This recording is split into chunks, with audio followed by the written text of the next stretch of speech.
Bom dia, pessoal. Meu nome é Ana Luísa e hoje a gente vai fazer uma aula para vocês sobre o SIM. Na verdade, essa é uma segunda aula sobre o Sistema de Informação de Mortalidade. A gente fez uma primeira aula no dia 6, que foi uma introdução. Tem essa agora sobre declaração de óbito e na semana que vem tem uma sobre fontes de dados e qualidade de informação.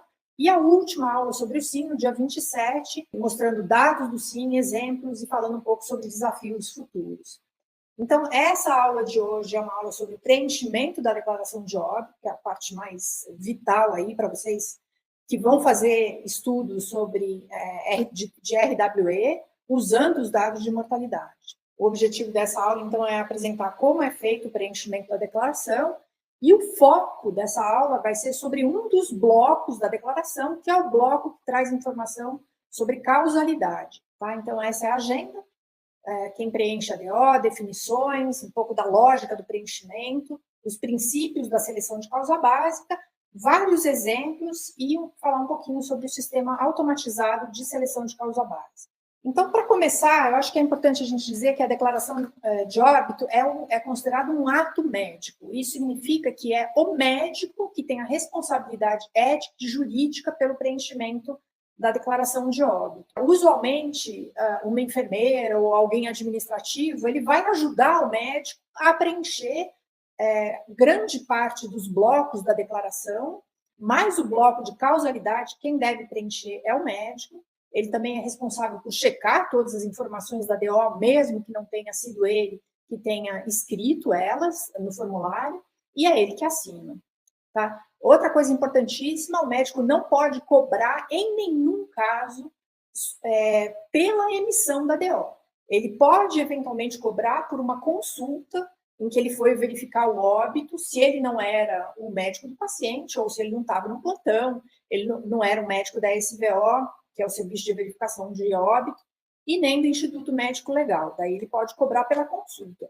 Mas pela emissão da DO, não pode cobrar. E aqui eu estou mostrando para vocês a DO, né? Então, esse é o formulário da DO, e eu queria chamar a atenção que está escrito aqui que a distribuição é gratuita, tá? Então, não se cobra pela emissão da declaração de óbito. Eu acho que isso é muito importante, eu estou dizendo isso porque, sim, isso acontece, infelizmente, no Brasil, e isso é um crime. Bom, aqui vocês estão vendo, assim, não dá para ver em muito detalhe o que está dentro de cada bloco, mas eu só queria chamar a atenção que tem vários blocos, né? São 9 blocos. O primeiro, então, é sobre cartório, cemitério. O segundo, identifica a pessoa, nome do paciente, nome da pessoa que faleceu, nome da mãe. O terceiro, sobre a residência, então, endereço e tal. Esse quarto bloco de ocorrência, onde ocorreu o óbito, que ele pode ter acontecido no hospital, numa via pública, na casa, e daí, se aconteceu no estabelecimento que foi. O quinto bloco é traz mais detalhes sobre o óbito fetal ou de menores de 1 ano, porque a gente tem particular interesse em conhecer as causas, né, e os motivos que levaram uma criança de 1 ano a morrer. Então, por exemplo, se ele nasceu prematuro, se ele nasceu de uma gestação única, dupla, enfim, qual foi o tipo de parto, e assim por diante. E o sexto bloco é o bloco que a gente vai se concentrar aqui, que traz as condições e causas de óbito, traz também um pouquinho sobre óbitos em mulheres, né, porque assim como o óbito fetal, o Ministério da Saúde, a saúde pública como um todo, tem particular interesse em entender por que mulheres, particularmente mulheres em idade fértil, morrem, né, se for um problema de assistência, de falta de assistência, assim por diante. Então, a gente vai falar bem mais sobre o bloco 6. Aí tem o bloco 7, que identifica o médico, inclusive dá o CRM do médico. O bloco 8 sobre causas externas, de novo, queremos saber mais, né, sobre as causas externas, que são as mortes violentas, então tem umas perguntas a mais sobre isso. E o bloco 9 é para identificar as pessoas que estão declarando, particularmente se é uma localidade sem médico. Então, vamos em frente. Aqui já trazendo mais detalhes sobre o módulo 6, que é aquele módulo da causalidade, ele é dividido em 2 partes, a parte 1 e a parte 2. A parte 1 é onde o médico deve escrever, então ele vai realmente escrever as doenças que estão relacionadas ao óbito diretamente, ou seja, aquelas doenças que fazem parte do que a gente chama de cadeia de acontecimentos patológicos. Né? O que primeiro fez com que ele ficasse doente, qual foi a consequência disso, qual foi a outra consequência, até que realmente ele faleceu. E a primeira causa, aquela que iniciou a sequência de eventos, ela é chamada de causa básica. Tá? Essa é a terminologia. E na parte 2, para o médico colocar quais são as outras doenças que o paciente tinha durante o seu período, né, final da vida e que contribuíram para enfraquecer o paciente, mas que não estão na cadeia de acontecimentos que levaram diretamente à morte. Eu vou dar exemplos sobre isso. Então, falando mais um pouquinho mais de detalhes sobre a lógica do preenchimento da DO, eu já falei que o óbito é o resultado de uma cadeia de eventos, né? E é isso que é importante para a saúde pública, porque para a saúde pública, o que interessa mais é a causa básica, a causa que iniciou a sequência de eventos. Eventualmente, para outros estudos, a gente pode estar mais interessado na causa mais imediata do óbito, né? Mas, de modo geral, para a saúde pública, é a causa básica que importa mais. E para a saúde pública, um óbito é igual a uma causa. Tá? E, eu disse que o médico preenche de uma forma escrita as causas na declaração de óbito, e depois essas causas elas vão ser codificadas, ou seja, elas ganham um código da CID-10, que é a Classificação Internacional de Doenças. Tem uma aula nossa aqui do Intensivão RWE sobre o CID-10 especificamente. E quem vai aplicar, quem vai ler o que o médico escreveu e selecionar uma CID-10 é uma pessoa que trabalha usualmente na Secretaria Municipal, Regional, Estadual de Saúde, que tem esse cargo de codificador. É um profissional de saúde treinado e retreinado, muito bem treinado, para fazer essa codificação e para aplicar as regras de seleção da causa básica, que eu também vou falar um pouquinho mais a seguir. Tá? Aqui só um detalhe, que em inglês, causa básica não é traduzido por basic cause. Tá? A gente até encontra artigos com essa terminologia, mas ela é errada. Em inglês, causa básica é a underlying cause of death. Então, aqui a gente vê em mais detalhes a parte 6, né? Como eu disse, dividir em parte 1 para as causas que efetivamente participaram da sequência de eventos, e a parte 2 para as doenças contribuintes. Tá? E a lógica é o seguinte, o médico vai colocar a causa básica na linha mais distal, seja ela D, C ou B, muitas vezes uma linha, o médico preenche, então se ele preencher uma só, o ideal é que ele coloque a causa básica, e daí essa causa básica ela tem um tempo, esse tempo ele vai ser mais distal, né? Então, por exemplo, a causa básica aconteceu 30 dias atrás. Ela teve como consequência uma causa interveniente que aconteceu há 10 dias, que teve outra causa interveniente que aconteceu há 2 dias, e, por fim, teve uma causa terminal que aconteceu no último dia. Tá? Então, toda essa informação das causas escritas e do tempo, isso é o que o médico vai ter que preencher, e o codificador, por sua vez, vai colocar os CIDs nessas causas. Tá? E quais dessas informações vão, de fato, para o SIM? Quase todas. Tá? Então, se você olhar a declaração de óbito, eu acredito que todas, ou quase todos, os campos que estão presentes na declaração de óbito, eles vão diretamente para o SIM. É claro que, se você estiver baixando o SIM do DataSUS, você não vai ter acesso à informação do nome do paciente, do nome da mãe, do endereço do paciente. Mas para o pessoal que trabalha no Ministério, nas secretarias, eles têm acesso, inclusive, a essa informação. Tá? O que nos interessa? Da parte 1, vão ter 4 variáveis, linha A, linha A, B, linha A, C e linha A, D, assim chamam essas variáveis, que correspondem àquelas linhas. Na parte 2, tem essa linha 2, né, em algarismo romano, aqui, linha II, na verdade. E tem mais uma variável que é introduzida, chamada causa básica, e essa variável, então, ela não vem diretamente da DO, ela é uma variável que vai ser colocada pelo codificador. É ele que vai selecionar, então, dependendo da informação que ele vê na DO, qual é a causa básica, e no SIM tem uma variável chamada causa base com essa informação. E aqui está só um exemplo, né? Então, 17 linhas aí do banco de dados do SIM, de um ano determinado, e a gente pode ver, então, as linhas, né? Às vezes preenche 4, às vezes só preenche 1, às vezes preenche 3, mas sempre vai estar preenchida a causa básica. E isso aqui, então, quem fez foi o codificador. Eu só vou chamar a atenção aqui que, para a maioria das linhas... Opa, deixa eu voltar. Ixi, pronto. Para a maioria das linhas, o que estava escrito foi exatamente o que foi selecionado para a causa básica. Mas isso não é exatamente uma regra, tá? Então, para essa linha de cima aqui, esse I12, ele quer dizer doença renal hipertensiva, e foi o codificador que selecionou esse I12.0. Na verdade, o ponto não aparece, tá? Por isso que está assim, mas no CID tem o ponto, né? E ele selecionou isso porque estava escrito que o paciente tinha uma doença renal crônica, estava escrito também o I10, que é uma doença hipertensiva, então ele juntou a doença hipertensiva com a insuficiência renal crônica e selecionou essa causa que era a doença renal hipertensiva. Tá? Isso, então, pode acontecer e acontece muitas vezes. O que também pode acontecer é ele inverter a ordem. Tá? Não sei se tem um exemplo aqui, eu acho que eu não vi um exemplo de inversão de ordem. Normalmente ele escolhe a última, a causa mais distal, mas ele pode trocar, né? Pegar uma linha mais proximal e achar que essa linha mais proximal é a causa base. Outra coisa que eu quero chamar a atenção, vocês veem aqui que tem 2 códigos colocados na linha II, que é a linha da parte 2. Isso pode acontecer, porque só tem uma linha da parte 2, né? Não tem várias linhas para as causas, mas às vezes isso acontece, inclusive, nas linhas da parte 1.